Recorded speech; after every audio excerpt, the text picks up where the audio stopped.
Hello! Ito pong muli si Nanette ng Net Cooking. Ngayong araw pong ito ay magluluto po tayo ng putsero. Siyempre, sa pagluluto po ng putsero, may kanya-kanya tayong style o version ng pagluluto.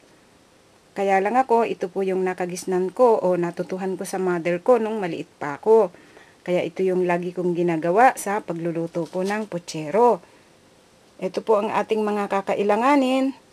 So, gagamit po ako dito ng pork. Pag putsero, medyo malalaki yung hiwa niya. At gagamitan ko din po ito ng spare ribs o yung may buto-buto ng konti. Then gagamit din po ako dito ng cabbage, bok choy o pechay, carrots, string beans o bagu beans, garlic, tomato, onions, garbanzos o chickpea, potatoes. Gagamit din po ako dito ng eggplant. Then saging na saba, salt, fish sauce or patis. Ngayon, ito pong saging na saba ay hindi ko naman siya isasama ng buo na ganyan. So, ang gagawin ko dito, i-boil ko muna o ilalaga ko muna siya. Then, pagkaluto na yung putsero at saka ko siya isinasama sa paghahain.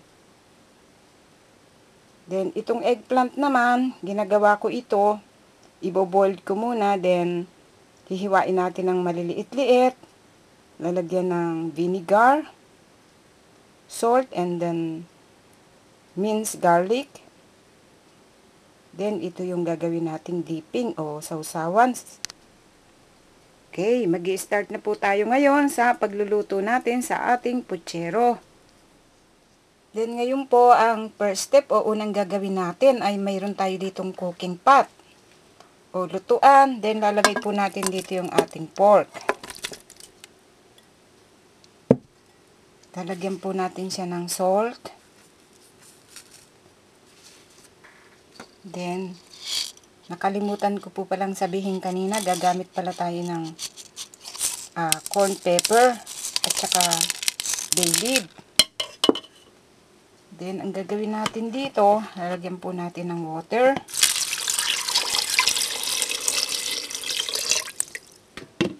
Then, papakuluan at lalagain natin itong ating pork hanggang sa lumambot siya.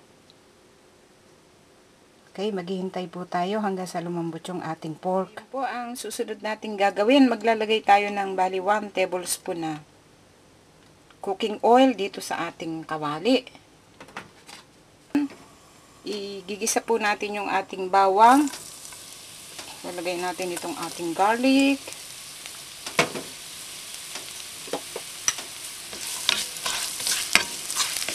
Hihintayin lang nating mag-brown itong ating garlic at isusunod natin yung ating onion. Then, brown na yung lagay natin yung onion.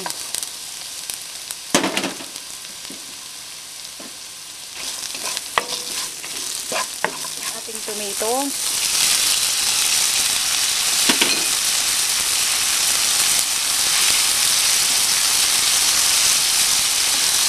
Then, hihintayin lang po natin na maluto yung ating tomato.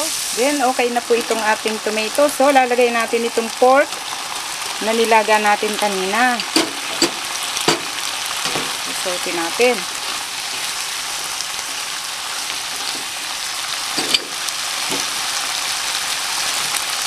Then, lalagyan po natin siya ng patis. Fish sauce.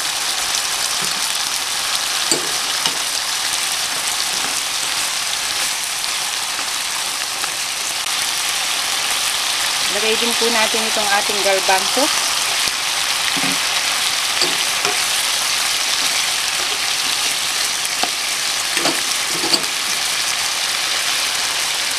Lagyan po natin ng cover at hayaan natin mag-simmer.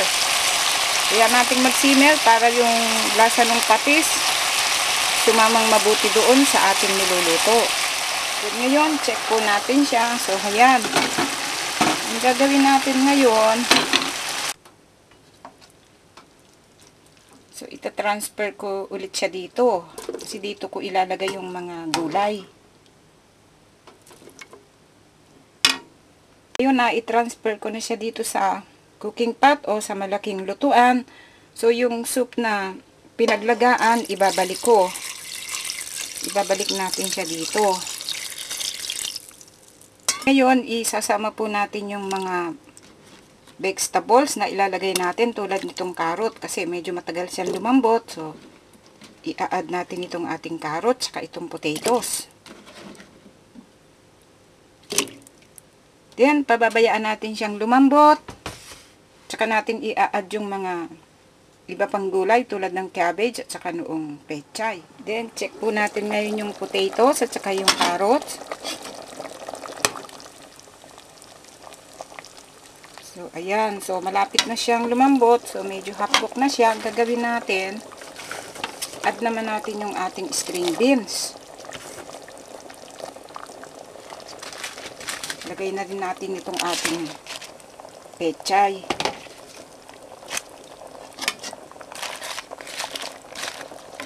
Add na rin natin yung ating cabbage.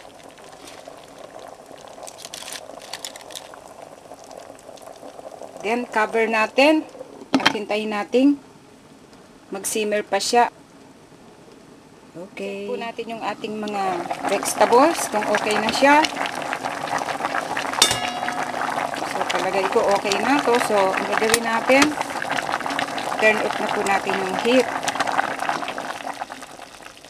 Okay na po itong ating puchero. Mas maganda kasi kung half cook lang yung mga gulay niya. So, okay na to. So, pwede na natin siyang iserve at kainin. Yun po, ito yung sauce ng ating puchero. So, yung 3 eggplants na nilaga ko kanina. So, hiniwa ko lang siya ng maliliit. Yan. Then, ang gagawin natin, mayroon tayo ditong finely minced garlic. Then, bali 1/2 teaspoon of salt. Mix natin. Lagyan po natin ng bali 1 tablespoon of vinegar.